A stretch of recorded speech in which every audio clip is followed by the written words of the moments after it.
Saya nak cerita sikit lah. Pada 3 hari lepas, ada hamba Allah, seorang suami ni, kawan kepada suami saya. So, masa berjumpa tu di kawasan terbuka lah.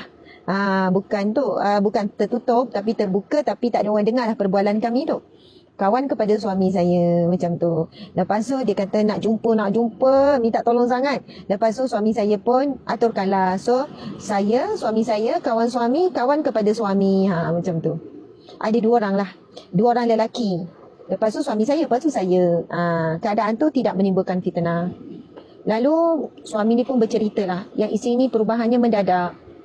Isteri ni situasinya tak tahu kenapa. Tawar hati, masam muka, tak bertegur dan tempoh hampir 1 bulan. Lepas tu mengungkit kesalahan suami yang dah dibuat lama dulu. Bertahun-tahun lama. Diungkit kembali. Lepas tu macam-macam lah.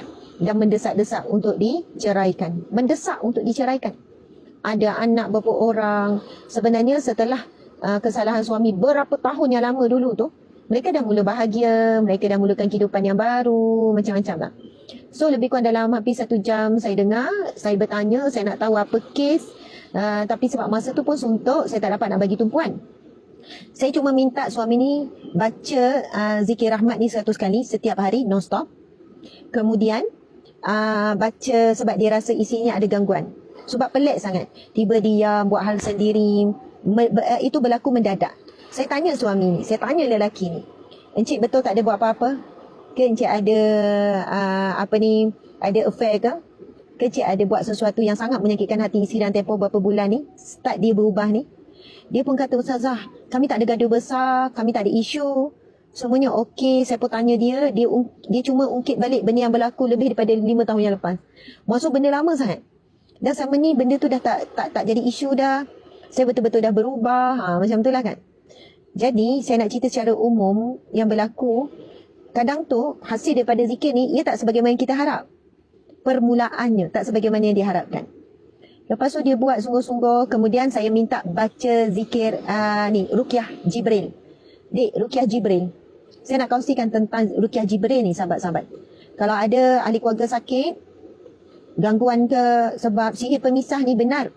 Dan antara sihir yang pertama adalah sihir pemisah. Orang ada duit, dia kurang bergantung kepada Allah secara direct.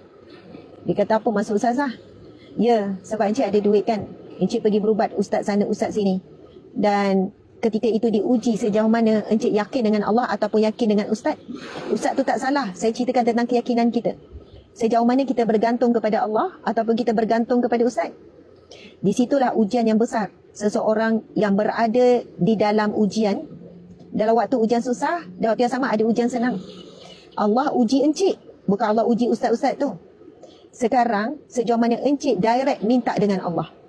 Saya sebut tu terus terang. Sejauh mana encik bangun malam, menangis, merayu, meminta dengan Allah supaya Allah beri jalan keluar. Supaya Allah kembalikan perasaan kasih sayang isteri ni. Isteri tawar hati, isteri tak ada perasaan, isteri tak sayang, isteri nak cerai ni. Bila tanya tak ada sebab lain, dia ungkit cerita lama ni. Saya kata sejauh mana encik betul-betul mengharapkan pertolongan Allah. Ataupun encik menyandarkan pertolongan itu pada manusia. Ustaz tolonglah isteri saya gini-gini. Lepas tu ustaz kata memang ada gangguan. Tak apa, saya baca sekian-sekian. Lepas tu dah tak ada usaha daripada diri sendiri. Masya Allah.